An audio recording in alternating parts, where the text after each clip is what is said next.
Transition awareness breathing. Feeling grounded for both children and parents is essential for healthy living and learning. Join Eartha Powell on this series for tips and tools for creating a harmonious environment for learning. Transition awareness breathing will help you and your child find an individualized path to tackle change, promote lifelong learning, and discover new approaches to calmness. Well, how was your day? What did you learn today? Today was your first day of school. What was it like? Remember when we used to ask our children this when they would get into the car, when we would pick them up from the car line or pick them up from walking? Last week was a little bit different, wasn't it? But we still maybe ask some of those questions, even though we may have been in the room. It was virtual school, and most schools around the country opened up for the first time after many months because of the coronavirus. Yet opening up schools in 2021 school year is much different than any other time. You know what? We are all changing and learning new ways. So, welcome back to school. This Transition Awareness Breathing podcast is dedicated towards our children and our parents who made it through the first week of virtual school, no matter what grade.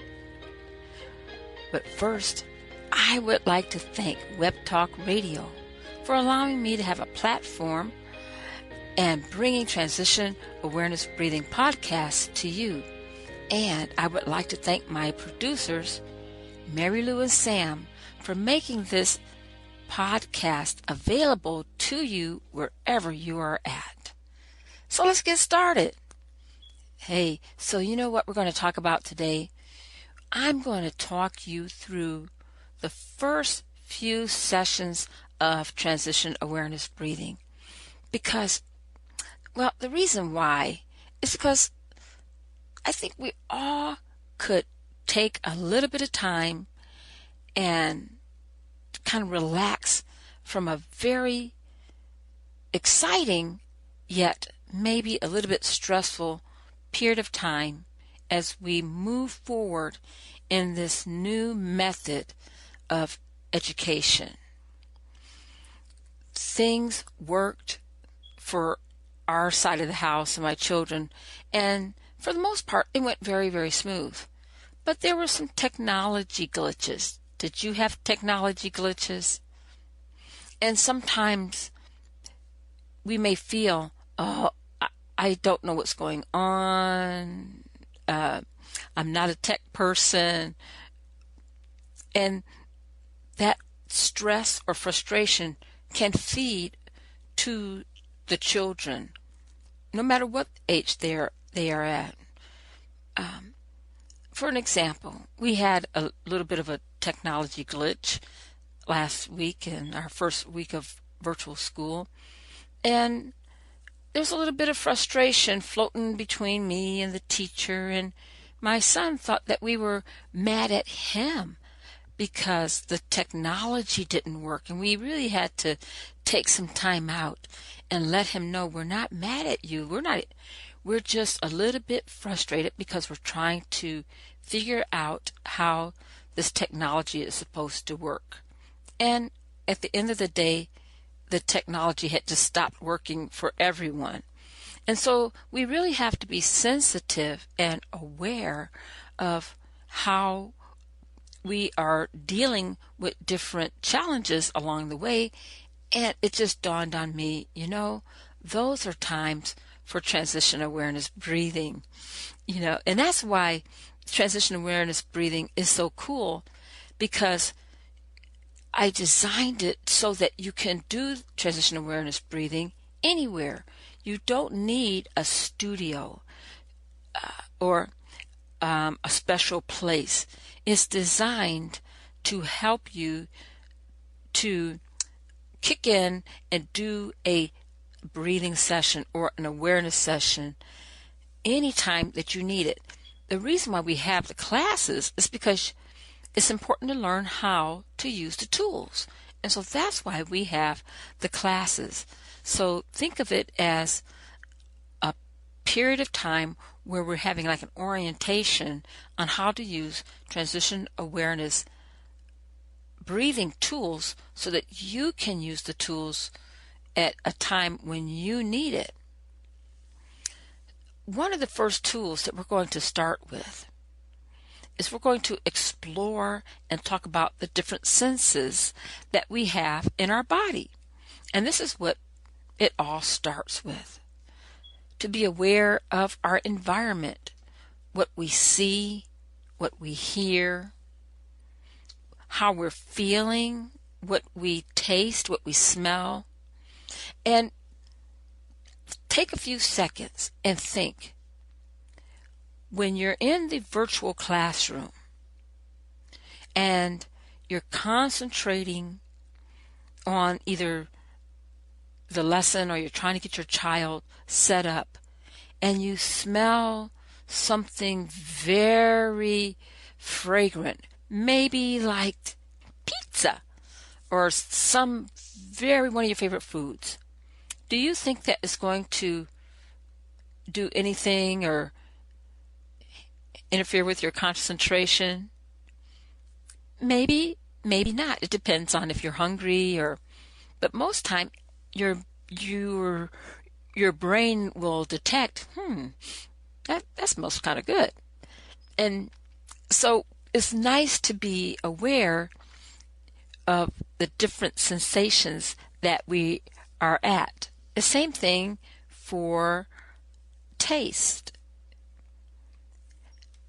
When we are in a virtual environment and, we are aware when maybe we're hungry and right before lunchtime and the teacher is talking about something related to nutrition or science, and they're talking about different maybe farming or something like that, where your sense of vision is triggered, and maybe that might stimulate your feeling of hunger.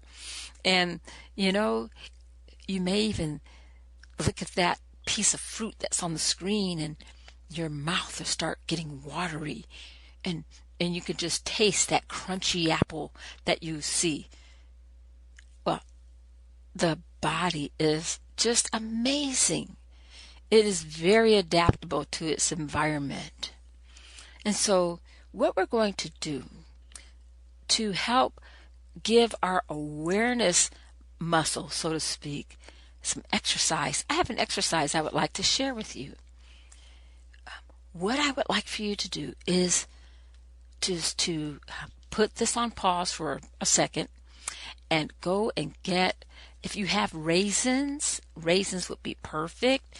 If you are a person that you don't like raisins, you think they're the most disgusting thing in the whole world, please do not get raisins. Get a fruit that you like and that you can tolerate, okay? But, if you can tolerate a raisin, that would be great. Okay, great. Are you back? Nice. Okay, so what I have in my hand, and this is what we start off when I teach transition awareness breathing in the schools. And by the way, I have been invited to go and teach transition awareness breathing virtually to a school, and I am so excited. And this is one thing that we're going to do, and so you'll have an idea of how I start off my transition awareness breathing classes. Take one of your raisins, just one. Now don't eat it. Just hold it in your hands. Hold it between your thumb and your pointy finger. You got it? Okay. It's in your thumb and your pointy finger. And just now hold the raisin right in front of your eyes. Not too close. I'm not talking about like really close. Just so you can see it. Okay. Now I want you to just turn that raisin around and look at that raisin. Pretend you are a raisin scientist. Look at your raisin. Now, because you're a scientist, you're looking at all the wrinkles. You're looking at the color. How does it feel? Just kind of press on it. How does your raisin feel? Okay? Is it squishy? Getting kind of sticky in your fingers? Okay. Now, I want you to take that raisin. Now, don't eat it yet. And if you did eat it, just get another raisin, Okay. You got it? All right. Now, I want you to smell the raisin. That's right. Just smell the raisin. Just smell your raisin. Right? If it got a little bit opened up, if it's squished open, that's okay. Just what kind of fragrance do you smell? So you're looking at the raisin. You're feeling the raisin. You smelled the raisin. This is kind of bizarre. Take the raisin, and I want you to shake the raisin near your ear. Now, isn't that the bizarrest thing you think? But I want you to see, does it have a sound? When I learned this in a mindfulness workshop, I thought, oh, okay, but it's very important. It's a very important skill. So shake the raisin. What sound do you hear? Okay. Now, I want you to put the raisin in your mouth. Don't eat it.